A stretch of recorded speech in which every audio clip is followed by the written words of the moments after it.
तो सर्वाधिक जनसंख्या यूपी, सबसे कम सबसे ज्यादा नगरी मतलब शहर में लोग महाराष्ट्र, शहरी क्षेत्र में सबसे ज्यादा महाराष्ट्र, और न्यूनतम शहरी क्षेत्र अरुणाचल। भैया खाली पहाड़ है अरुणाचल प्रदेश में, तो शहर बसाएंगे कहां पे? शहर के लिए होता है जनसंख्या ठीक ठाक होना चाहिए, समझ में आ गया कि नहीं आ गया? तो शहर के लिए अरुणाचल प्रदेश। अब अरुणाचल प्रदेश में जनसंख्या क्या है? कम है। तो अरुणाचल प्रदेश में जनसंख्या हो गई है कम, यहाँ जनसंख्या घनत्व भी कम है, लोग भी बहुत कम है। तो महाराष्ट्र दिल्ली के लोग बड़ी बड़ी महंगी महंगी गाड़ियां खरीदे हैं जिससे वो रेस लगाते हैं। अब वो खरीद तो लिए दिल्ली में, इतना जनसंख्या है कि तुम रेस लगा देगा, तुरंत ही वो रेड लाइट आ जाएगा। अब उन लोग को शौक है रेस लगाने का, तो अब वो जा रहे हैं अरुणाचल प्रदेश में, और वहां पे खाली खाली जगह है, रोड मिल रहा है, पूरा उसमें रेस लगा रहा है। लगाओ भाई, इसको क्या दिक्कत है, कचारना मत बस किसी को। तो सर्वाधिक जनसंख्या यूपी, न्यूनतम जनसंख्या सिक्किम, सबसे ज्यादा नगरीय, न्यूनतम नगरीय, सर्वाधिक नगरीय जनसंख्या वाला केंद्र शासित, हाँ, लक्षद्वीप। और कम में देखेंगे तो अंडमान निकोबार, कम में अंडमान। जनसंख्या में सर्वाधिक शहरी प्रतिशत वाला राज्य कौन है? अब दोनों में अंतर समझिए। तो फिर महाराष्ट्र क्या है भैया? सर्वाधिक नगरीय जनसंख्या महाराष्ट्र में, और जनसंख्या में सर्वाधिक शहरी जनसंख्या वाला गोवा। मतलब संख्या में सबसे ज्यादा शहर के लोग कहां है? कहां पे? हमारा। अब प्रतिशत में कहेगा तो गोवा। अब ऐसे समझिए ध्यान से, इसमें आप कंफ्यूजन में मत पड़ जाइएगा। महाराष्ट्र बड़ा है, उसमें बहुत सारे नगर यानी शहर है, तो सर्वाधिक शहरी जनसंख्या कहां है? महाराष्ट्र। तो गोवा इतनी चुकी ये है, उसमें जितना आदमी है सब शहरी है, तो प्रतिशत के हिसाब से शहरी बोलेगा तो गोवा है। कितना बड़ा गोवा, इतना छोटा सा है, पर्यटन के लिए है। जहां पर्यटन नहीं हो रहा है वहां तो या तो काजू की खेती कर रहा है, नारियल की खेती कर रहा है, इस सब में पर्यटन बहुत फल फूल रहा है। बड़ा रहे गोवा तब तो, छोटा है गोवा, वहां पे बहुत ज्यादा समुद्र के किनारे का एरिया पर्यटन के लिए बहुत अच्छा हो जाता है। समझ में आ गया? तो सर्वाधिक नगरीय जनसंख्या कहां रहती है? महाराष्ट्र। लेकिन नगरीय जनसंख्या का प्रतिशत गोवा में। कहां पे? गोवा। जब भी प्रतिशत बढ़ेगा तो समझ जाना छोटे चीज का बढ़ेगा, कभी किसी बड़े चीज का प्रतिशत नहीं बढ़ेगा। बड़े चीज का संख्या बढ़ेगी। बड़े चीज की क्या बढ़ेगी? संख्या। जैसे अडानी अंबानी अगर दान देगा तो संख्या में ज्यादा दान देगा। 50 करोड़ दान दे दिया, अडानी ने महाकुंभ के मेले में लाखों लोगों को खाना खिलाया, संख्या में दान देगा, प्रतिशत में नहीं। और जब भी छोटा ही चीज होता है तो उस प्रतिशत में ज्यादा देगा। जैसे आपके गांव का आदमी अपने दान देगा, ले 2 लाख ले लो, तो अपने कुल संपत्ति का आधे दे दिया। उसके बैंक में 4 लाख रुपया था, 2 लाख दे दिया, तो प्रतिशत में उसने 50% दान दिया। अडानी आएगा 200 करोड़, अब प्रतिशत में देखेंगे अपने कुल संपत्ति का 1% नहीं होगा। तो जो भी बड़ा चीज होता है वो संख्या में होता है, और जो भी छोटा चीज होता है वो प्रतिशत में होता है। जो भी छोटा चीज होता है क्या होता है? प्रतिशत में होता है। आगे बढ़ जाए, छोटी चीजें किस में होती है? प्रतिशत में होती है। आगे बढ़े, गोवा। सर्वाधिक पुरुष महिला साक्षरता केरल, और एक बिहारी सब पे भारी, पुरुष भी महिला भी सब में साक्षरता में सबसे पीछे हम बिहार। साक्षरता में ये शिक्षा नहीं है, साक्षरता है। लिटरेसी एंड एजुकेशन में अंतर होता है। कोई दीवार पे कुछ लिखल है ना, पढ़ लिया तो साक्षर है, ओहू मामला में हम लोग सबसे पीछे है। ये शिक्षित नहीं कर, क्या कर रहा है? साक्षर। मैंने दीवार पे कुछ लिखल है ना, नहीं देखो लिखल रहता है बाबा रामानी हम आपका प्रेम बिछड़ने नहीं देंगे, पढ़ लिया समझ जाना, पढ़ लिया तो साक्षर है, पढ़ लिया तो क्या हो गया? साक्षर है।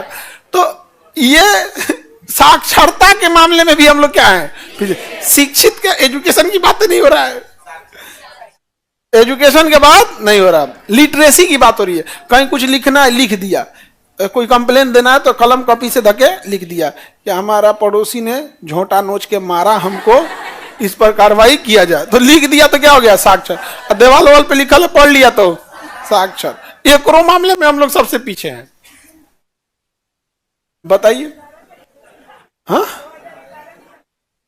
हाँ, ये है कि ये 2011 की जनगणना के अनुसार है। दूसरा, जब जब साक्षरता की गिनती होगी तो हमारे बूढ़े बाबा दादा लोग की गिनती फिर होगी। अब उनको दोबारा आप पढ़ाएंगे कहां? जबकि ये होना चाहिए। आप सच बता रहे हैं।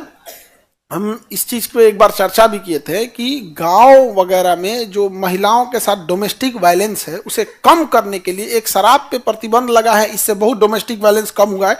खुलेआम अब गुंडाई कोई नहीं कर रहा है, और कर रहा है तो आप कंप्लेन कीजिएगा ना तो पुलिस आएगी उठा के ले जाने के लिए।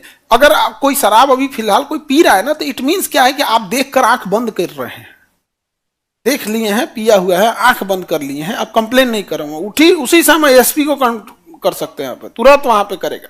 तो एक ये है। एक और भी चीज है, अगर प्रौढ़ शिक्षा बढ़ा दिया जाए, बूढ़े लोगों के लिए भी स्कूल कॉलेज खोल दिया जाए, जिसमें उनको कोई सिलेबस तो पढ़ाना नहीं है, साक्षर बनाना है। 2 घंटा वहां जाके अगर रहेंगे वहां पे, तो एक तो उस राज्य की साक्षरता भी बढ़ेगी, और थोड़ा डोमेस्टिक में भी थोड़ा सा उनके अंदर भी एकदम ऑर्थोडॉक्स थिंकिंग वाले हैं। अपना बूढ़ा हो गया है लोग, मेलानी यहाँ से पीनियल ग्लैंड काम नहीं कर रहा है, बूढ़ा आदमी का पीनियल ग्लैंड उतना काम नहीं करता, तो मेलाटोनिन निकलता नहीं है। अब मेलाटोनिन नहीं निकलेगा ना तो नींदे नहीं आएगा, वो 12 बजे रतिया ले जगल रहेगा और सोचेगा पतो से बोला चाय मिल तो। अरे बेचारी वो थकी हुई है, बाल बच्चों को देखना है, उसको पूरा सुबह से शाम तक उसको झाड़ू बर्तन खाना पीना वहां पे, और ये उठ जाएगा भोरे भोरे क्योंकि पीनियल ग्लैंड काम नहीं कर रही। अब भोरे भोरे चाय खोजने लगेंगे लोग यहाँ पे, और नहीं मिलेगा, करम फूटल था ऐसा पतो मिल गई, ना संस्कार है ना कुछ ना। अपने टाइम पे ये लोग सोएगा लोग दिन भर। अब विद्यार्थी लोग बताइए आप लोग को कितना नींद आता है? बहुत आता है। हम लोग नींद के लिए हम डॉक्टर को दिखाना पड़ता है कि सर कभी कभी नींद नहीं आता है। आप लोगों, हम लोग भी आपके एज के थे ना, हम लोग को भी बड़ी नींद आता था। अब नींद के अलावे, नींद तो हो गया, नींद के अलावे बाबू लोग नाडे नौटंकी नहीं, अभी यहीं तुर के हाँ। तो नींद के अलावे एक और चीज होता है, आप में थकान बड़ी जल्दी आएगा। 1 घंटा पढ़िएगा ना तो ऐंठने लगेंगे, तकिया को 3 बार मोड़ेंगे, किताब को 2 बार मोड़ेंगे, ऐसे रोक जन जाते हैं। और अभी न नींद आता है न थकान होता है। आप सुबह के बैच में देखोगे तो जिस एनर्जी से पढ़ाते हुए, रात 9 बजे वाले क्लास में भी देखोगे उसी तरह से पढ़ाते हुए। तो अब हम अपने हिसाब से आपको सोचने लगे तो ये ठीक बात नहीं है। तो प्रौढ़ शिक्षा भी होनी चाहिए, लेकिन ऐसी व्यवस्था नहीं है। उसका सबसे बड़ा कारण है कि धन का क्या है? अभाव है। धन का क्या है? अभाव है। धन का अभाव होने के कारण प्रौढ़ शिक्षा नहीं है। चल जाओगी बबनी? ठीक, इधर खोल दीजिए, इधर इधर। हाँ, इसको आई। बाकी लड़की लोग सीखो, अगर तुम लोग बीमार पड़ रही हो तो अच्छे से इस तरह से बीमार पड़ो। मतलब कहने का मतलब, उसको अगर तबीयत थोड़ा सा गड़बड़ लग रहा है तो पहले ही उठ के चली जाओ अपने से यहाँ पे। अब यही आधा घंटा यही जबरदस्ती बैठल रहती तो उधर को लड़ जाती। जा और 3 आदमी लाद के ले जाओ उसको। साक्षरता में भी सबसे पीछे, लेकिन जनसंख्या घनत्व बिहार, जनसंख्या घनत्व मतलब 1 किलोमीटर के रेडियस में कितने लोग रह रहे हैं, 1 किलोमीटर स्क्वायर में कितने लोग रह रहे हैं। कोई गांव तुम बिहार का घूम लो, कोई गांव घूम लो, खचाखच भरा हुआ जगह मिले। खचाखच भरा हुआ मिलेगा। हम कोयम्बटूर गए, कोयम्बटूर, तो वहां एक चीज हम देखें कि सड़कें बहुत ज्यादा चौड़ी नहीं थी, लेकिन कोयम्बटूर बड़ा शहर है, इंडस्ट्रियल शहर है। तो हम कहें कि यार हम तो दूर से सुनते थे पटना से कि कोयम्बटूर बहुत अच्छा प्लान किया गया होगा, सड़कें तो बहुत चौड़ी हैं लेकिन उस हिसाब से चौड़ी नहीं है। 2 दिन जब हम वहां रुके तब हम देखें कि यहाँ जनसंख्या का समस्या नहीं है, उस हिसाब से वहां सड़कें ठीक हैं। और हम लोग को दिखता है कि हमारे यहाँ सड़कें इतना ना जनसंख्या, तुम यहाँ मुसल्लापुर कोचिंग के सामने वाली सड़क बहुत चौड़ी है, जस्ट जगह कहाँ है चलने का।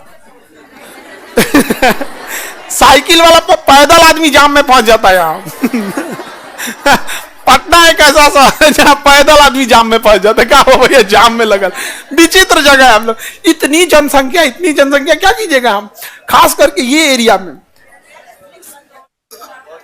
पूरा का पूरा। इसमें आगे बढ़े हम, सर्वाधिक जनसंख्या घनत्व और न्यूनतम जनसंख्या घनत्व। जहां हमारे यहाँ 1 किलोमीटर स्क्वायर में 1106 आदमी मिलेगा, अरुणाचल प्रदेश में 17।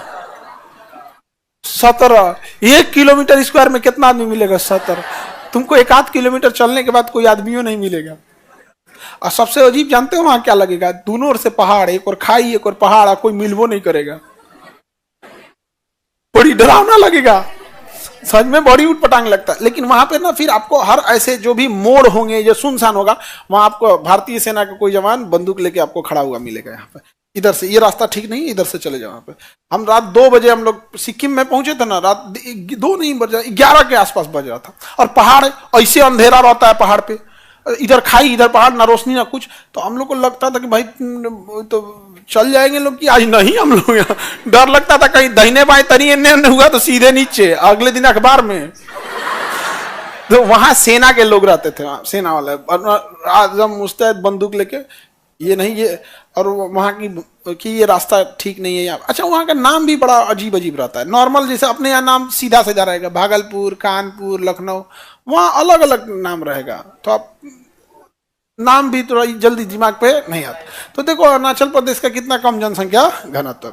सर्वाधिक जनसंख्या घनत्व वाला केंद्र शासित दिल्ली, और कम वाला अंडमान निकोबार। न्यूनतम जनसंख्या घनत्व में केंद्र शासित, न्यूनतम जनसंख्या केंद्र शासित, केंद्र शासित में अधिकतम। राज्य में सर्वाधिक जनसंख्या घनत्व, न्यूनतम जनसंख्या घनत्व, सर्वाधिक साक्षरता। अब जब हम आपको एक बोलेंगे तो आप दोनों बताइएगा। साक्षरता में ऊपर नीचे, जनसंख्या घनत्व में ऊपर नीचे, जनसंख्या घनत्व में केंद्र शासित में नीचे, अंडमान निकोबार, अंडमान निकोबार। शहरी जनसंख्या में सबसे ऊपर और नीचे है गोवा, कैसे आ जाएगा? अरुणाचल प्रदेश सबसे कम शहरी जनसंख्या। अरुणाचल प्रदेश में शहरी जनसंख्या कहाँ है जी?